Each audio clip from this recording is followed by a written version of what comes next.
Okay, we're going to start with a walking tour of Cork and explain how Cork became uh, a big, important city during the 1700s. Okay, so we're going to start off. This is our route of our walking tour for today, anyway. So we're going to start off here at the Elizabeth Fort Southgate Bridge kind of area. We're going to walk up South Main Street. We're going to turn off then at this street here alongside the park, and then we're going to reach the Grand Parade here. So that's as far as we're going to go today.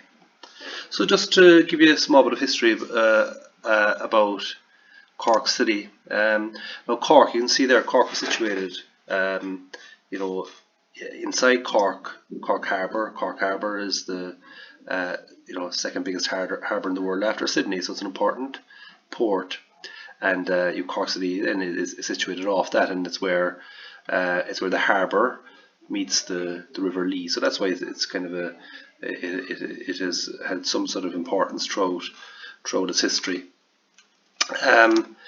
We're here at the city centre now. We're going to look at Cork City 1585. Here's a map of Cork, and just show how things have changed and why we're going to see why they've changed now in this part of the walk. So you can see here the Southgate Bridge. That's the Northgate Bridge. That's where Patrick Street now is. So you can see a ship coming up here. That was a river, like the Grand Canal in Venice now, or something like that. That's where Oliver Plunkett Street is, roughly here now.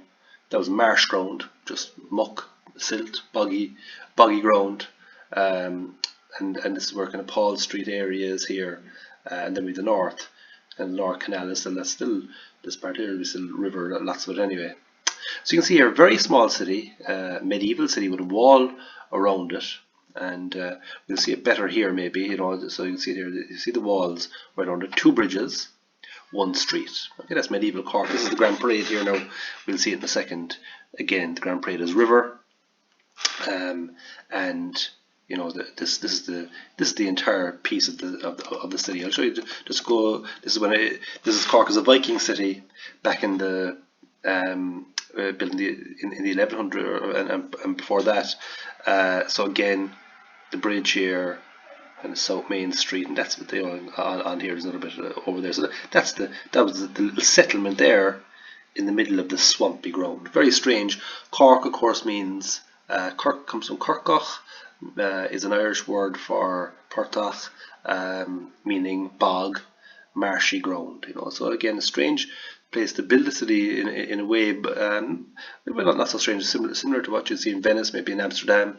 Same idea of where the harbour meets the land, meets the rivers, and this kind of meeting point, a trading point was set up. So the thing about Cork, and we see again, which is better here again, just get an overview.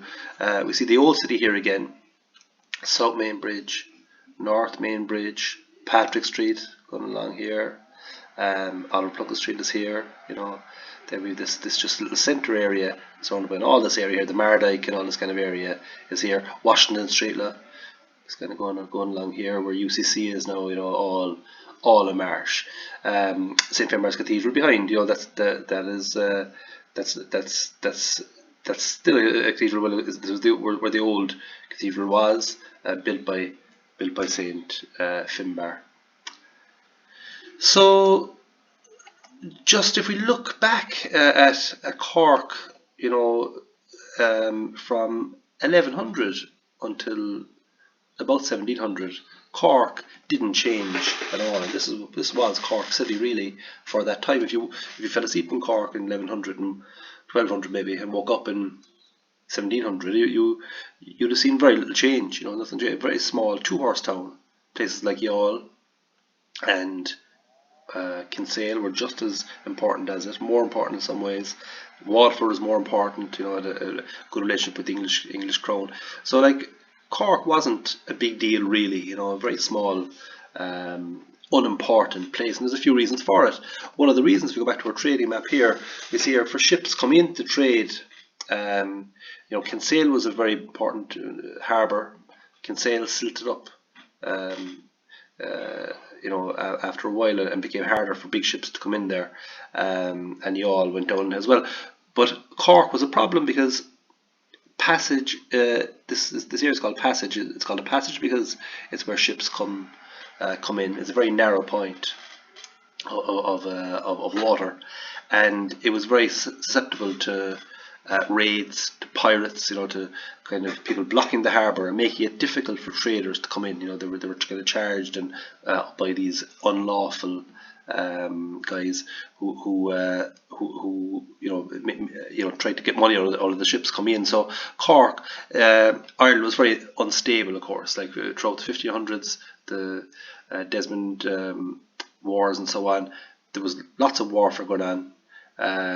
There was the English government found it very hard to control Ireland, tried to control Munster, and they were a law unto themselves, really. So you the city, people in the city wanting traders to come in, and you have people, other groups then down the passage kind of fighting them, which made it difficult for trade in Cork to prosper. It made it difficult for Cork to prosper.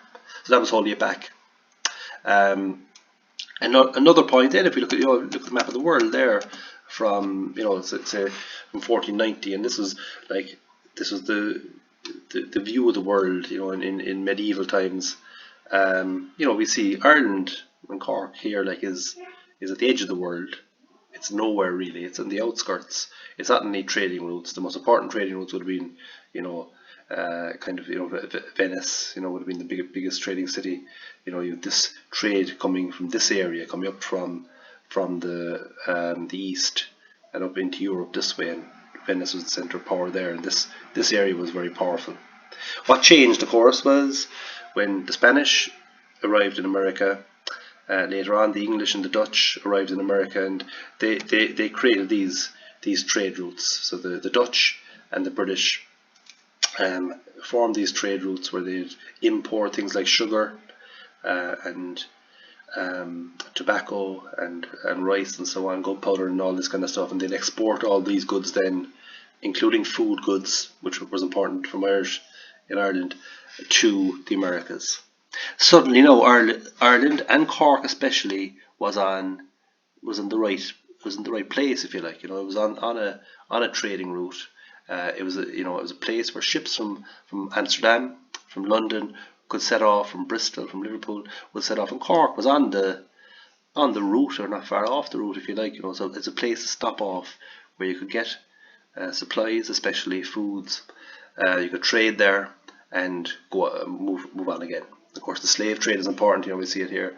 Lots of ships went to Africa to pick up slaves, and again to bring them to the West Indies and the states of America to sell them. So two big changes occurred. So this is one big change. The other change was the Battle of the Boyne, 1690. William of Orange, who was the Protestant king, defeated King James, who was a Catholic king. He was heir apparent to the throne. It was a religious war fought between lots of the European powers, fought for the English throne. The Protestants won. The Protestant king elect won, William of Orange, and King James fled. And from then on, for the next 100 years and more, Catholics in Ireland were in a very low position. Protestants controlled Ireland.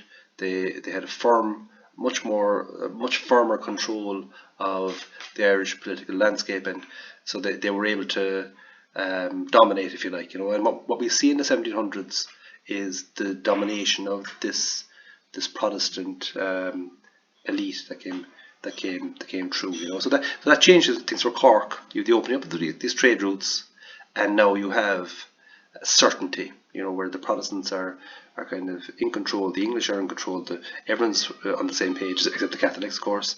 And you can develop this trading system. So that's that. So we'll start off here, Beamish and Crawford. If we just go